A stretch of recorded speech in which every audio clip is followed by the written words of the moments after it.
if not years. I've been following this girl and her career. I mean, I think the entire Philippines and probably 80% of the world has also. And I've been also such a fan of the creativity, aesthetic, and empowerment that she's been showing everyone by just being her authentic self. I'm so excited to have you here, Nadine Lustre, everybody. Hey! Hey, girl. Hi, thanks for having me. Thanks for making time. I know that No worries. it's a busy, crazy time of our lives. And I know that you also were traveling, right? Yeah, I was gone for, I think, a month. Just to, go on a trip to France. It's been a while. Yeah, you went all over France, nowhere else. It's mainly how do I say it, a winter trip, just because you go to like different places during the summer or the spring, and then you go to like another like different sets of places naman during the winter. So it's more of a ski trip, like the Alps. So the trip was more on that. Are you a sporty type? Do you like sports? I wouldn't say I'm a sporty type. I would say I'm quite active, but not really with sports. Yeah. But I did enjoy skiing, though. I did enjoy skiing. Right, but skiing is kind of, it tethers between that line of enjoyment and pure horrifying fear. Extreme sports. Yeah. Where you're just enjoying it one moment and you're like, I'm for sure gonna die. In the next second. It's really scary just because you do it, you're on top of a mountain. Diba? So when you start skiing on those slopes, there will be there are times na you have to go down and it's really steep and you see the end of the mountain. So that really scares you. Kasi it's like, oh shoot, what if I make a mistake and you just start like skiing down that slope and you're not able to stop. So it was really scary, and I'm afraid of heights too. So, but you did it. I cried a bunch of times, but I did it. Isn't that entirely adulting? You cry a bunch of times, but you do it anyway. Exactly. I think that's my life on a daily. I think all of us have my moments, and then I'm like, okay, let's go. We got this. That's all of us. That's really Behind all of the us. Scenes. Yeah. Yeah. But okay, so I want to start off from the very beginning. I want to circle back from the very beginning. And when we were doing research for this interview, I was like, so when did Nadine start with showbiz? And it varies depending on the source. Some people say it's 9 years old. Some people say 8 years old. I want to know, how old were you when you started? Because you were very young when you started in showbiz, right? Tell me about that. Yeah.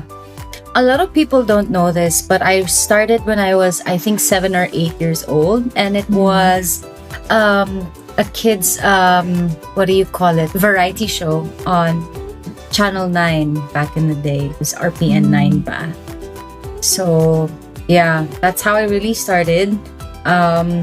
At first I would just be joining, a bunch of other kids, and sometimes we'd just be sitting there or doing activities. And then eventually, the director noticed me and got me as a host for the show. So I would be hosting, I would be singing, I'd be going to different places around the Philippines and, doing like reporting and stuff. Just going around the area and seeing what's cool to do, So it really started with that.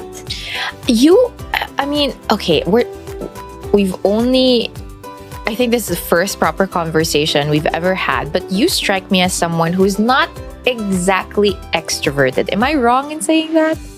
I feel like you're of ambivert. Oh, those are my dogs, sorry. What is an ambivert? It's a cross I only between. know extrovert. Okay.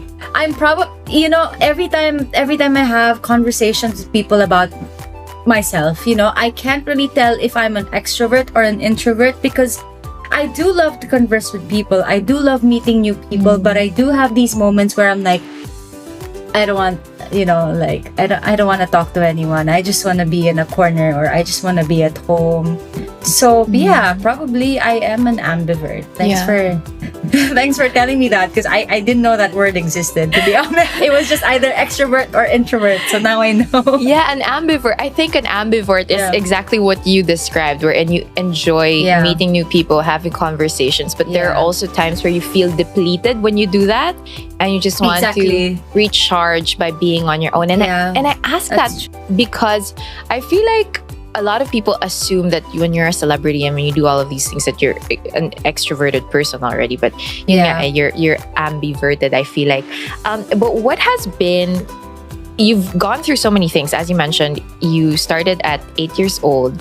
I when I was doing the research, I even saw, we even read that you did, like, you were seen on Disney Channel and things like that. Yeah, I did a lot. I did a lot of things when I was younger. I did do Disney Channel when I was 12. Yeah, I think when I was 12, it was for the opening of Hong Kong Disneyland. So for the whole Asia, Disney Channel looked for, parang it's like our search for reporters for the opening of Hong Kong Disneyland, and I was lucky enough to be part of it. Kasi different Southeast Asian countries yan and then I was picked for Philippines.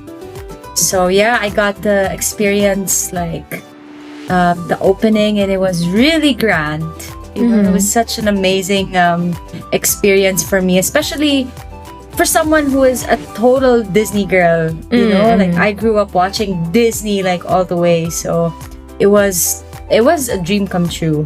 And you've been doing so many other things, creative things, from acting to singing to collaborations with brands. I wonder if there's like, I know it's hard to make it concise into one lesson, but what's one lesson that you feel like you've gotten out of this long career of just exploring your creativity and being in front of audiences, the camera, and shifting all of those things? I think one of the biggest lessons that I've learned is to be okay with the mistakes that you make. Because I'm such a, like, I'm super particular. Like, I'm also, you could say that, like, perfectionist as well. And like in all of those years of me just being in the industry, there's so many things or events but after a performance or after a project, movie per se, or a TV series, I always have regrets. Parang I judge myself and say na, why did I do this? Why did I do that? I should have done this. I should have done that. And I've always been so harsh on myself. So now that I'm older and now that I have more experience and I know more, I'm kinder to myself. It's always every time I do something and I'm not super happy about it, I say, or I make mistakes, I just say it's okay. At least next time you know. It's more that. How did you arrive at that though? Because I feel I also suffer from that. I call it a debilitating perfectionism, and my husband and I were talking about it, that I said it pushes me sometimes to be late and to end up being mediocre, because instead of just showing up and trying to do the work small ways every single day, I am so debilitated by my perfectionism that I can't even start. You know, and that sucks. It sucks to be the biggest critic of yourself, because you already have so many people criticizing your every single move, and then your self-talk pa is that, diba? Parang dapat nga ikaw yung safe space mo eh. Your safe space cannot be anybody else but yourself first. Yeah. Before it can be anybody. I think I don't know how I picked it up, but I see it in other people, especially because I have a lot of people that I know in the industry, and a lot of those people are hard on themselves.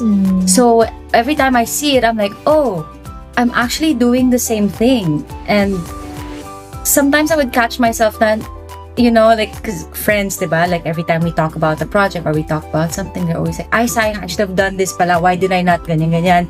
I made a mistake. Like I shouldn't have done this, blah, blah, blah. And I'm like, no, you know what? It's actually okay. You actually did a good job. And then I caught myself, parang ako, you know, like I'm giving him an advice and I can't even like apply it to myself. So I'm like, oh nga no, there's something wrong with that. Yeah. You know, we're always so good at giving advice to people, like at making them feel good, but we can't apply it to ourselves. So I think that's how I caught it. I can't remember when exactly, but I just had that aha moment na, okay. I get that. Yung parang, I know this already. I'm saying it to another person. I'm preaching it also. I can hear myself. But how am I not applying this in my life? This has wisdom. There's a reason why my friend's listening to me. Yeah, exactly. And I think being in the industry then kasi you're kind of forced to hindi naman be a perfectionist, but to be good. No, to be great. Not just good, but like to be perfect. To be like this, like that. So, you know, that's why people are more, how do I say, particular with a lot of things, if it makes sense. You know, do you know the concept, I'm sure you do, of positive self-talk? Yung term na yon. Yeah. Positive self-talk. And when we were... So a little backstory. My husband and I, we started going to counseling because it's hard being married, and we just believe that therapy is good for anybody. If you're going through something individually or as a couple, it's so good to do that. And our therapist yesterday was telling us something, and she said, you know, you have to like the person that you see in the mirror every single day before you can start loving the person next to you. Yeah, I totally agree with that. But I was wondering, do you have your own script of positive self-talk? Because you create it, right? Like to a certain extent, because a lot of people would, and I agree with this, would see you and you're an empowered, strong boss girl. Yun yung term. You're a boss girl. You're mommy Nadine to a lot of the people on the internet. And that's because you exude this kind of strength that people admire. And I wonder if you have your own script of positive self-talk that you repeat to yourself every day to kind of drown out your own negative thoughts and even the negative things that the world inevitably has.